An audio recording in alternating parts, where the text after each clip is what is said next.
සුබ දවසක් යාළුවනේ. මම ඔයාලට පෙන්වන්න මේකෙන් රොටරි කරන වීඩියෝ එකක් බලන්න. සාමාන්‍ය මේච්චරක් කැපිලා තියෙනවා. ඔයාලට පේනවා ඇති. සාමාන්‍ය ලෑම් මාස්ටර් එක ගන්නම කැපිලා තියෙනවා. එතකොට අපි මේ වගේ රෝද මාරු කර ගන්න ඕන. මේ වගේ හුලං ගහන මේකත් හුලං ගල් ටයර් නේ. මේ බාන හුලං ගහන රබර් ටයර් තියෙන්නේ. මේ ගාන කැපෙන රොටරි තල මාරු කරන්න ඕන. සෙටින් හදන්න තියෙනවා. මේ ගාන බාන හොඳට කැපිලා තියෙන්නේ මෙන්න. ඔයාලට පේනවා ඇති. මේ ඇති. එහෙනම් මම ඔයාලට මේක ස්ටාර්ට් කරලා පෙන්නන්න. ඔහොම ස්ටාර්ට් කරන්න. අතුර දැම්මා, ස්විච් එක දැම්මා. ස්ටාර්ට් කරමු. හායි. මේකයි මේක නිකන් යන ඕම් බාරක් දාලා පෙන්නන්න.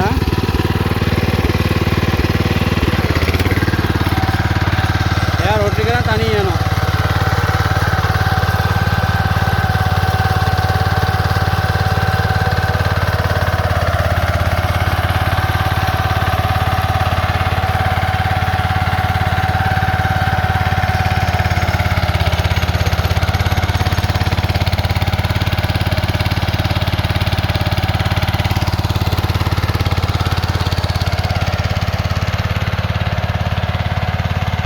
සීනි වගේ වෙන රොටරි කරනවා මේ.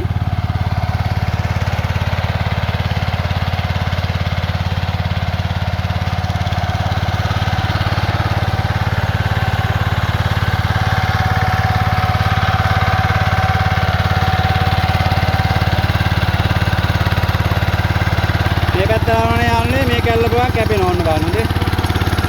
මිනිස්සර එකෙන් පොඩ්ඩ අතින් දෙන්න ඕන ටච් එකක් කරවෝද මේක විතරයි කරගෙන්නේ. මේක නතර වෙලා තියෙන්නේ මේ. පොඩ්ඩ අරවල අතාරින්න. යනවා දැන් මම කපායනවා. මේ කැපිච්ච ගන්න.